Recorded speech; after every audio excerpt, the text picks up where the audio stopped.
I think this is what economic development is all about. It's about going from just raising living standards to broadening the amount of goods and services and giving opportunities for people to realize their capacity, their possibilities in life, and that's what economic development achieves. Of course, quality of life is also about things like the environment. It's about the social sector. It's about access to health. It's about access to education. And all those things have to be improved. And as China moves closer and closer to what we'd say the technology frontier, you'll need more of technological skills. You need to have a good insurance system, a good health care system, a good social system, good unemployment system. So all those things have to support a dynamic global economy. I'm convinced that it's the right strategy to try to improve people's life, their social environment, their broadening their opportunities.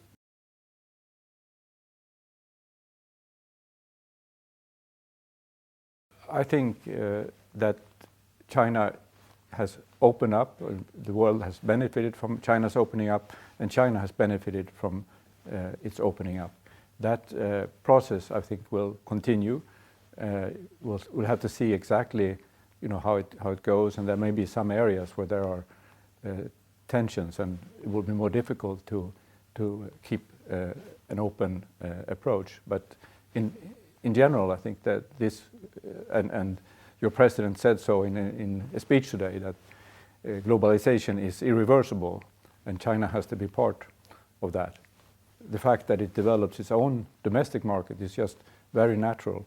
I think it's not so strange that when you have a very large economy like the Chinese one, to develop your own domestic market. This is very natural. And what I think one should be really very careful about is to try to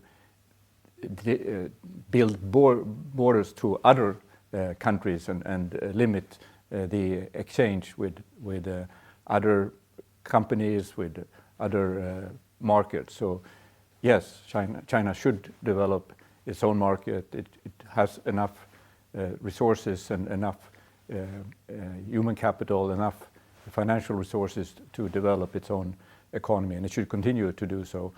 But it should be very careful not to isolate itself, because that will only slow down growth. It's quite simple that countries that isolate themselves will have lower growth.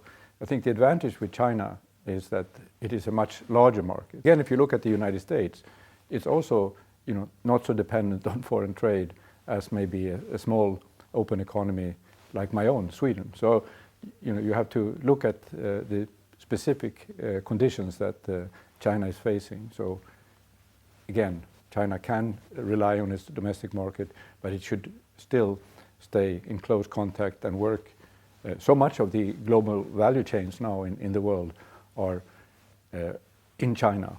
And China has, over the last 10, 15 years, taken more and more of these value chains, particularly intermediate goods, and it will continue that process.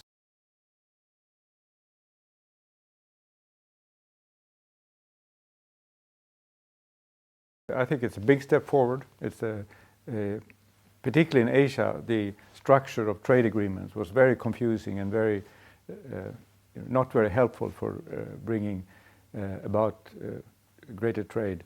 But so now we have an agreement, and we should build on that, and be open to maybe the US at some point joining this. We also have to realize that today it's less about trade in goods, it's more about trade in services and also information flows. And increasingly it's going to be about information flows, and that's a completely different set of agreements you need then. And we need agreements that go much beyond what traditional trade agreements have been about. And that, I think, is the future, and that's where we need to have everyone in the room. I'm a strong believer in multilateralism, and I work for a multilateral organization now, and I think that is the future. And these bilateral agreements that the US preferred under the Trump administration. I think it is not the way forward.